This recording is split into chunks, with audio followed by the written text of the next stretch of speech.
FM თერაპია, ყველაფერი ჯანმრთელობაზე და ცხოვრების ჯანსაღწესზე. საჭირო ინფორმაცია და რეკომენდაციები სპეციალისტებისგან. ექიმები თქვენთვის საინტერესო კითხვებს პირდაპირ ეთერში უპასუხებენ. დაგვირეკეთ, მოგწერეთ, ერთად გავიუმჯობესოთ ცხოვრების ხარისხი. ვისმინეთ FM 105.9-ზე და გვიყურეთ Facebook-ზე. ყოველ სამშაბათს 12 საათსა და 15 წუთზე. რადიო ათინათის და ზუგდიდის რეფერალური ჰოსპიტალის ერთობლივი გადაცემა. FM თერაპია.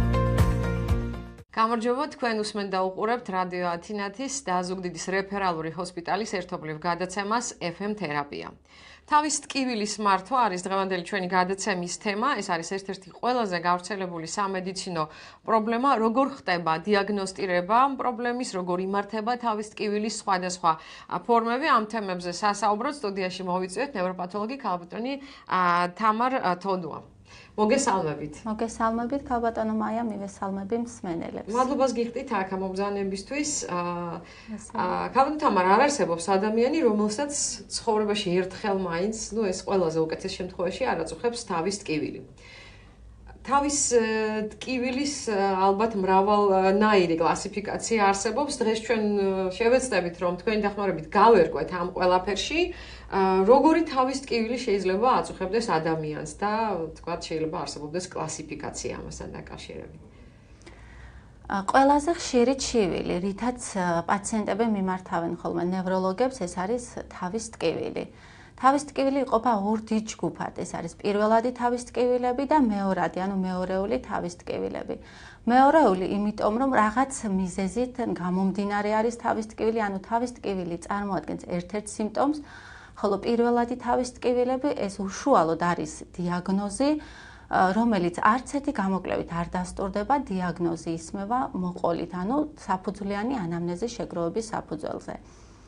პირველად თავის ტკივილებში ყველაზე ხშირი, რაც მთელ მსოფლიოშიც, ისევე საქართველოშიც გავრცელებული, ეს არის დაძაბულობის ტიპის თავის ტკივილი, რომელიც მოსახლეობის დაახლოებით 21%-ს აწუხებს.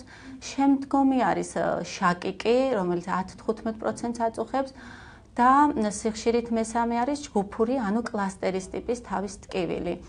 ყველაფერში უნდა გავერკვეთ დიახ, ესენი ძირითადი პირველადი თავის ტკივილები და არის შემდგომი, რომლებიც ძალიან იშვიათია სხვა ტიპის პირველადი თავის ტკივილებიც.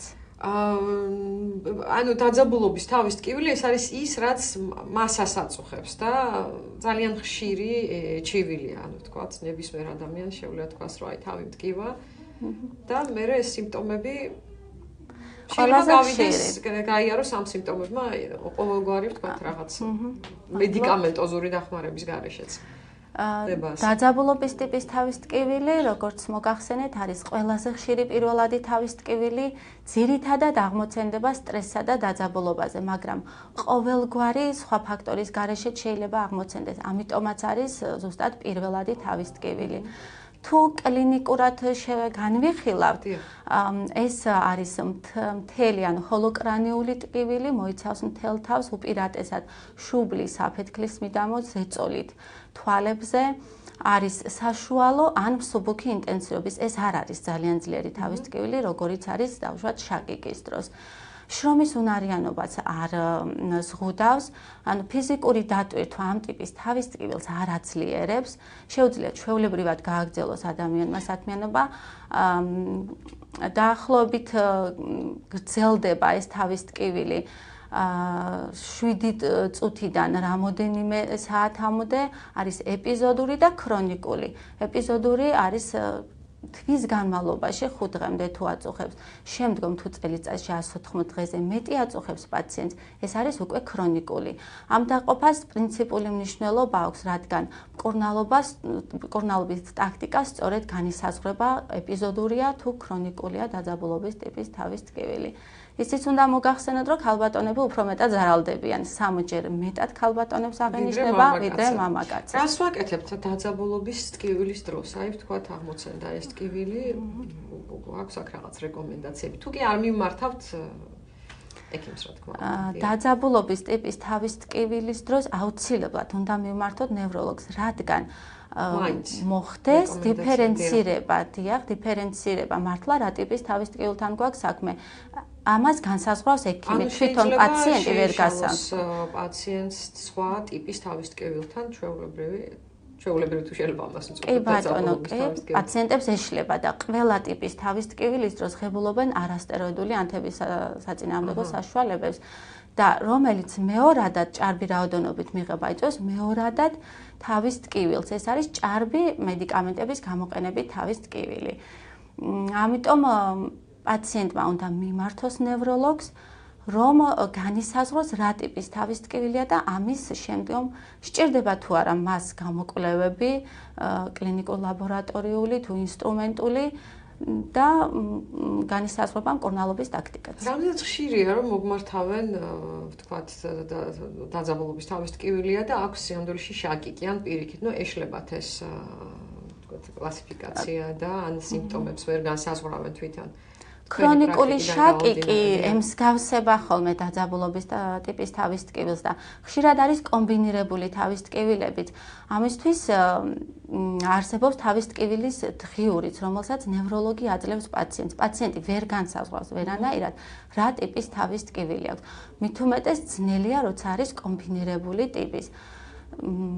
ამიტომ აუცილებელია რომ მოგმართოს ჩვენთან ჩვენც. თქვენ ახსენეთ კლასტერული ტკივილი. რას ნიშნავს ეს და რა სიმპტომები ახასიათებს ამ ტიპის თავის ტკივილს?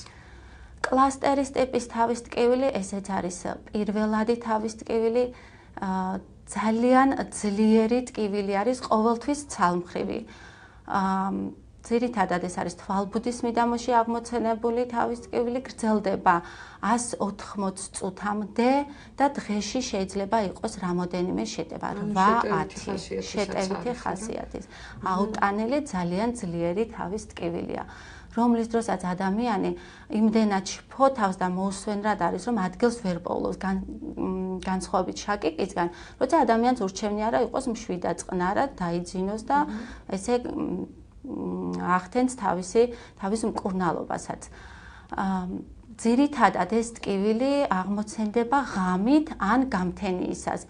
ამ თავის ტკივილით უფრო მეტად ზარალდებიან მამაკაცები. შეიძლება აღმოცენდეს ეს ტკივილი და ამ ტკივილმა გამოაღვიძოს პაციენტი. ადგილს ვერ პოულობს, იმდენად შფოთავს. ძირითადი მკურნალობის მეთოდი ამ დროს თუ შესაძლებელი იქნება არის 100%-იანი ჟანგბადის სუნთქვა.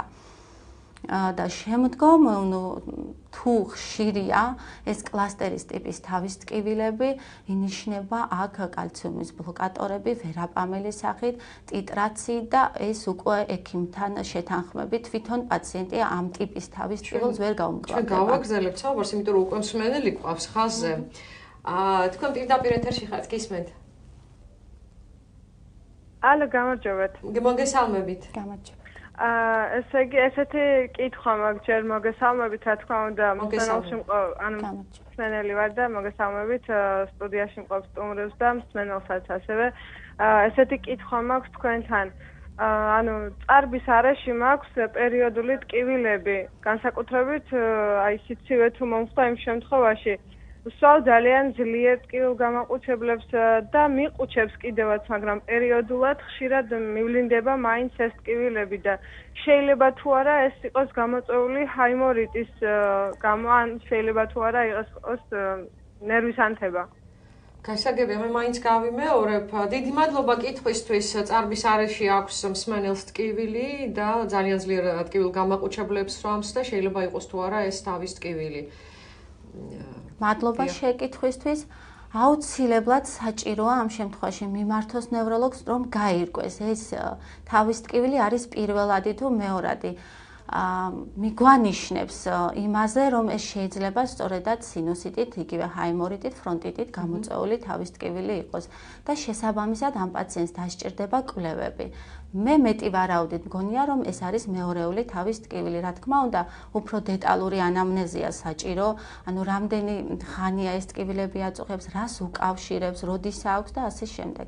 მთელი რიგი კითხვები გვექნება პაციენტთან, რომ გავარკვიოთ რა ტიპის თავის ტკივილთან გვაქვს. და აი კლასტერის ტკივილთან დაკავშირებით მაინც არ დავასრულეთ უფრო სრული ინფორმაცია რომ გქონდეს მსმენელს და მაყურებელს. თქვენ თქვით რომ ჟანგბადის მოხმარება არის საჭირო ამ შემთხვევაში სხვა რა უნდა გააკეთოს ადამიანმა რომელსაც რამდენჯერმე გაუმევრდა მსგავს ტიპის შეტევა როდეს ანუ ჟანგბადთან ერთად საჭიროა ტკივილის მოსახსნელად მედიკამენტები მაგრამ თუ ეს კლასტერის შეტევა არის ხშირი, ანუ ქრონიკულ ფორმაში გადადის, აუცილებლად საჭიროა პროფილაქტიკური მკურნალობა, რომ შემცირდეს ტკივილის ინტენსივობა, ხასიათი და ხანგრძლივობა. და განსაკუთრებით ისიც აღსანიშნავია, რომ გაზაფხულ შემოდგომის პერიოდში უფრო ხშირია ამ ტიპის თავის ტკივილების აღმოცენება. მსმენელი ყავს ისევ ხაზზე, გისმენთ პირდაპირ ეთერში ხართ? გამარჯობა, მოგესალმებით. რამდენად შესაძლებელია თავის ტკივილის ჩახშობა თავის ტკივილის გამაყუჩებლის გარეშე? დიახ, მადლობა კითხვისთვის. მადლობ შეკითხვისთვის. ესე განზოგადება თავის ტკივილის ჩახშობა ტკივილ გამაყუჩებლის გარეშე ცოტა ძნელია ამ კითხვაზე პასუხის გაცემა, იმიტომ რომ არ ვიცით რა ტკივილია, რა სახის ტკივილია, როდის აღმოცენდება. ეს ძალიან ზოგადი შეკითხვაა და პასუხს სრულყოფილად ესე ვერ გავცემთ. აუცილებლად საჭიროა დეტალური ანამნეზი და თუ საჭიროა კვლევები, უნდა მიმართოს ნევროლოგს, იმიტომ რომ ჭარბი რაოდენობით მიღება მედიკამენტების აღნიშნეთ, რომ მეორადად კიდევ იწვევს სხვა ჯგუფის თავის ტკივილის აღმოცენებას, რასაც მედიკამენტების ჭარბი გამოყენებით. მე შეგახსენებთ, რომ ჩვენ საუბრობთ დღეს თავის ტკივილის მართვაზე, ნევროპათოლოგი თამარ თოდუა არის დღეს ჩვენი სტუმარი და შეგახსენებთ ასევე ტელეფონის ნომერს 25 10 59 0415 არის კოდი, ვინც ვერ ხედავს და მხოლოდ უსმენს, შეგიძლიათ დარეკოთ ამ ნომერზე სტუდიაში და სპეციალისტისგან მიიღოთ პასუხი თქვენთვის სასურველ კითხვაზე. ჩვენ კი გავაგრძელებთ საუბარს. რა შეიძლება იყოს გამომწვევი აი ასეთი ტიპის ტკივილის, რაც არის შეტევითი აი კლასტერის თავის ტკივილს რო ვეძახით. ეს არის პირველადი თავის ტკივილი. პირველადი თავის ტკივილი, რაც იმას ნიშნავს, რომ შეიძლება რაიმე დამატებითი აგენტის გარეშე გამოწვეული თავის ტკივილი იყოს. უბრალოდ პროვოცირდება ძირითადად. სხვადასხვა ფაქტორებით. მამაკაცებში უფრო ხშირად ხდება, ვიდრე ქალბატონებში 3-ჯერ მეტად და ერთ-ერთი შეიძლება ამ ტიპის თავის ტკივილი. კი, ბატონო, მამაკაცების ხვედრია, უფრო მეტად ხდება მწველებში და ალკოჰოლის ჭარბად მომხმარებლებში. მაინც შეიძლება ეს პროვოცირებას აძლევდეს ამ ტიპის თავის ტკივილს. აი, როდესაც თავის ტკივილზე ვსაუბრობთ, რა თქმა უნდა, პირველ რიგში რაც ეს ყველაზე მკაფიო სიტყვა მოდის მეხსიერებაში, ეს არის შაკიკი, რაც გვესმის ხოლმე ძალიან ხშირად. თქვენ თქვით, რომ ხშირად ეს შეიძლება არ იყოს შაკიკი და იყოს სხვა ტიპის თავის ტკივილი. მაგრამ მოდით ვთქვათ, რა არის კლასიკური შაკიკის დამახასიათებელი ნიშნები, რომ მსმენელს და მაყურებელს წარმოდგენა ჰქონდეს, რაზეა საუბარი. შაკიკიც მიეკუთვნება პირველად თავის ტკივილებს. ძირითადად არის ცალმხრივი, მაგრამ შეიძლება მომდევნო შეტევის დროს მხარეობა შეიცვალოს და ერთი მხრიდან გადავიდეს მეორე მხარეს. შემთხვევათა მესამედში მოიცავს მთელ თავს, ხოლო კრანიულია ტკივილი.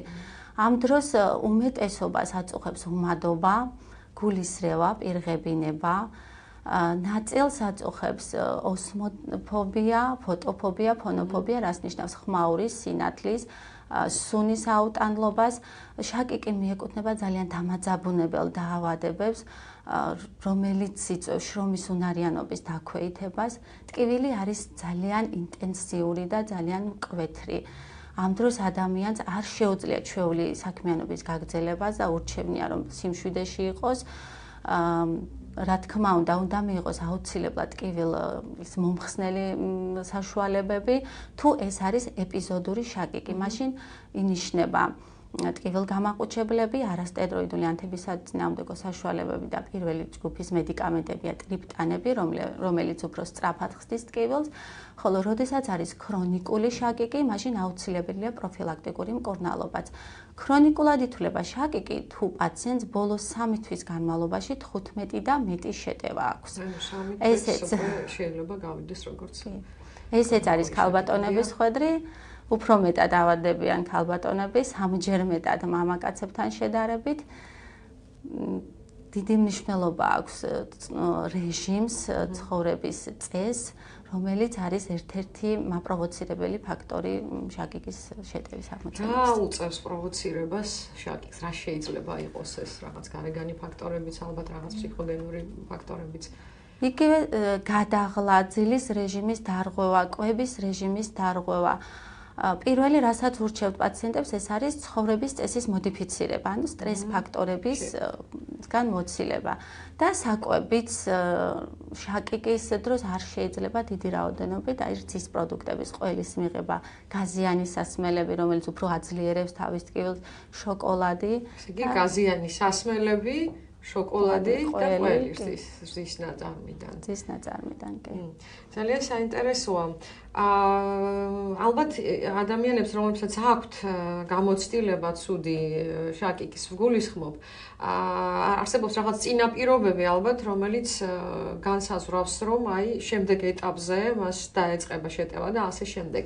რამდენად უნდა იყოს მზად ადამიანი ან როგორ უნდა განსაზღვროს ან თუ უნდა უცადოს აი კრიტიკულ მომენტს, როგორ უნდა მოიქცეს ამ შემთხვევაში, როდესაც მას აქვს უკვე ეს გამოცდილება. ასე კი არსებობს შაკიკი აურით და აურის გარეშე.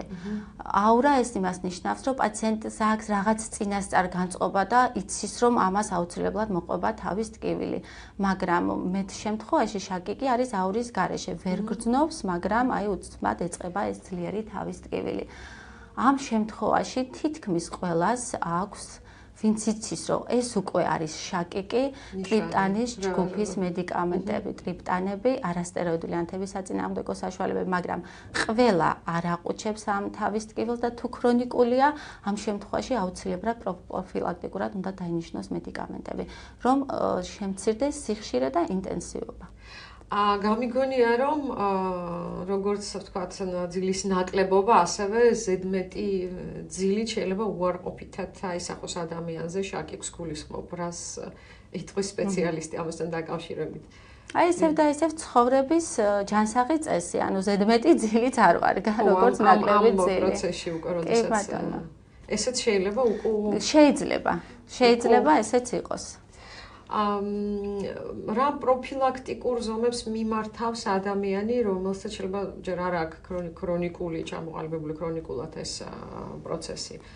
ყველა ეპიზოდური ტიპის შაკიკი არ გადადის ქრონიკულში, მაგრამ მეტ პროცენტში ეს გამოწვეულია იმით, რომ არასწორად არის ნამკურნალები, ღებულობს დიდი რაოდენობით სხვა მედიკამენტებს, რომელიც არ ხსნის ამ ტიპის თავის ტკივილს, ძალიან ძნელია რომ თქვათ, რომ ჯერ იყო ეპიზოდური და შემდეგ გადავიდა ქრონიკულში. ან შეიძლება ესე პირდაპირ იყოს ქრონიკული ტიპის შაკიკი. თქვენთან რა ეტაპზე მოდიან, ანუ ადამიანები ამ შაკიკის გულისხმობ უკვე გამწვავებულ ფორმაში მოდიან, უფრო თუ აი პირველივე ძირითადად მაინც უფრო აი გამწვავებულ სტადიებზე მოდის პაციენტები. ჩვენთან არის ფუნქციონირებს კლინიკაში თავის ტკივილის სკოლა, რომელიც ბატონის აზა კაცარავას ძალიან დიდი მონდომებით გაკეთდა. ბატონის აზა არის ნევროლოგი, რომელიც მოღვაწეობს გერმანიაში, არის ევექსის ნევროლოგიური სამსახურის უფროსი და ევროპის თავის ტკივილის ორგანიზაციის ვიცე-პრეზიდენტი. ანუ როგორ ფუნქციონირებს ეს სკოლა, ეს გათვლილია სპეციალისტებზე, აი პაციენტებზე, თავის ტკივილიან პაციენტებზე არის გათვლილი, რომ მოგმართონ და ჩვენთან მიიღონ სრულყოფილი კონსულტაცია, თუ საჭიროა კვლევები, ჩვენ ამის შესაძლებლობა გვაქვს. როგორ მოხდეს თავის ტკივილის მართვა? ძალიან საინტერესოა თავის ტკივილის სკოლა. ჩვენ კი ამასობაში მსმენელი გვყავს ხაზზე. თქვენ პირდაპირ ეთერში ხართ, გისმენთ? ალო, გამარჯობათ. გამარჯობა. მე მეხნებოდა ესეთ შეკითხვა. ჩემი შვილი დადის დაბანილი თავით გარეთ. სულ ვეუბნები რომ ავნებს, მაგრამ არ ესმის და მინდა მის გასაგონა თქვენც რამე გაწყდა. ეს ხოთშურს ძალიან ხშირად გვესმის ესეთი რაღაცა, არ ვიცი, სტერეოტიპია თუ შეესაბამება სიმართლეს, ანუ ხშირად მეც გამიგონია. ხო, მაგრამ ეს უფრო გამოიწვევს მეორეულ თავის ტკივილებს. ანუ გულისხმობ იგივე შეიძლება გამოიწვიოს სინუსიტები და გაციებაზე სხვა ინფექციური დაავადებებიც აიგებს. ალბათ თავასაც გააჩნია და პ სეზონსაც რა სეზონზე გადის. რა თქმა უნდა, გააჩნია, მაგრამ ზამთრის პერიოდში სავარაუდოდ თუ გამოიწვევს მეორეული ტიპის თავის ტკივილს. უფრო მეტი ვარავდით. მადლობა კითხვისთვის და შეგახსენებთ, რომ 25-10-59 არის ჩვენი ნომერი 0415 კოდი, ახლა რეკლამაზე გავალთ და რამდენიმე წუთში ისევ პირდაპირ ეთერში დავბრუნდებით. ჩვენ ისევ პირდაპირ ეთერში ვართ, შეგახსენებთ, რომ საუბრობთ თავის ტკივილის მართვაზე, ამ თემაზე სასაუბრო სტუდიაში მოვიწვიეთ ნევროპათოლოგი თამარ თოდუა და ეს პასუხობს ძალიან საინტერესო კითხვებზე. კიდევ ერთხელ შეგახსენებთ სტუდიის ნომერს, ვინც გვისმენთ მხოლოდ და ეკრანზე ჩანს ეს ნომერი, ვინც გვიყურებთ 25-10-59 ქალაქის კოდია, დარეკეთ სანამ გაქვთ ამის შესაძლებლობა, რომ დაუსვათ კითხვები სპეციალისტს. გავდორთ, ჩვენ კი გავაგრძელოთ თქვენი საუბრეთ მედიკამენტებზე და ტკივილ გამაყუჩებლებზე. მოდით კიდევ ერთხელ გავამახვილოთ ამაზე ყურადღება, იმიტომ რომ ყველა სპეციალისტი, ვინც მოდის აქ ჩვენთან სტუმრად, ხაზს უსვამს იმას, რომ არც ერთი მედიკამენტი არ არის სასურველი სპეციალისტთან კონსულტაციის გარეშე მიიღოს ადამიანმა. ამ შემთხვევაში რამდენად ხშირია, როდესაც ადამიანები თვითნებურად ან მეზობლის ან მეგობრის რჩევით ხმარობენ ტკივილ გამაყუჩებელ პრეპარატებს და შემდეგ შესაძლოა ამან უკუჩვენებაც კი მისცენ. ძალიან ხშირია თვითნებურად ღებულობენ ძალიან დიდი რაოდენობით სხვადასხვა მედიკამენტებს.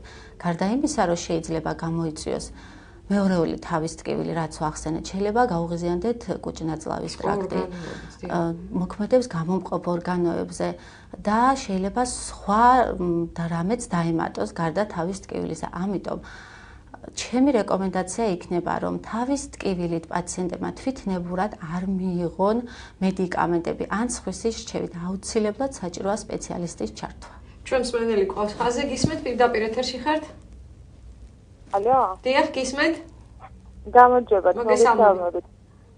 მაინტერესებს არის თუ არა რამე პროდუქტები, რაც თავის ტკივილს შველის. ხო, ჩვენ ფაქტიურად ვისაუბრეთ ამაზე, თავის ტკივილს შველის ჩვენ ვისაუბრეთ, რომელიც უკუნაჩვენებია, მაგრამ ალბათ რეჟიმი რას გულისხმობს ამ დროს?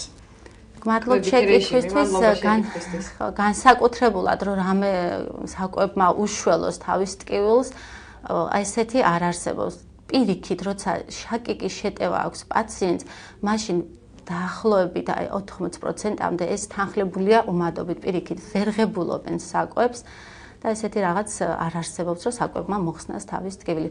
უბრალოდ არსებობს ესეთი თავის ტკივილით, ანუ დროზე თუ არ მიიღებს და დაარღვევს კვების რეჟიმს, შეიძლება აღმოცენდეს შაკიკის შეტევა და პაციენტებმა იციან, რომ თუ გადაცდა დაწესებულ დროს, რომ ამ დროს უნდა მიიღოს საკვები, თორე იციან, რომ დაეწყება თავის ტკივილი, აუცილებლად ღებულობენ, შეძლების დაგვარად აგვარებენ ამ პრობლემას. თავის ტკივილი და ბავშვები, ესეც ძალიან ისეთი პრობლემური თემაა, რომელსაც აუცილებლად მინდა დღეს კითხოთ, იმიტომ რომ ხშირად მესმის ჩივილი ესეთი ბავშვებისგან, მოზარდებისგან, რა შეიძლება გახდეს მიზეზი ბავშვებში თავის ტკივილის თუ პრინციპში იგივე კლასიფიკაციით ხდება ყველაფერი. ბავშვებში გვაქვს განსხვავება, ანუ 5 წლამდე ასაკის ბავშვებში თითქმის არ გვხდება შაკიკის ტიპის თავის ტკივილები, მით უმეტეს სხვა ტიპის პირველადი თავის ტკივილები, მაგრამ ვლინდება უფრო სხვა სახით, ანუ აბდომინალური შაკიკი ქვია, ვლინდება მუცლის ტკივილით.